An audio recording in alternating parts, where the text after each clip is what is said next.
Ang sapatos mo pa iba-iba. Tapos ang brief mo nagtataragip-tip na. Ay, sus.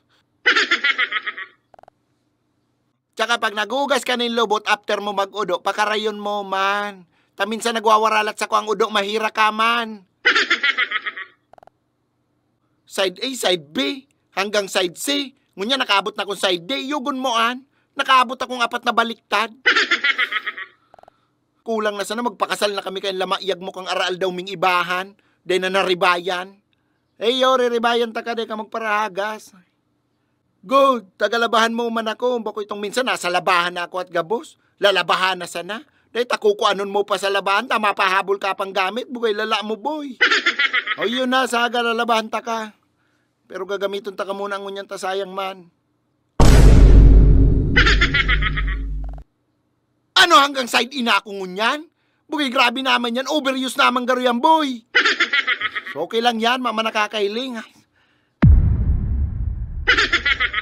Kaya puro buo niya singit mo, ay kang kausmakan mo lapawag ka, mga marisay na ako. Mga tagamiton ta ka sa basketball.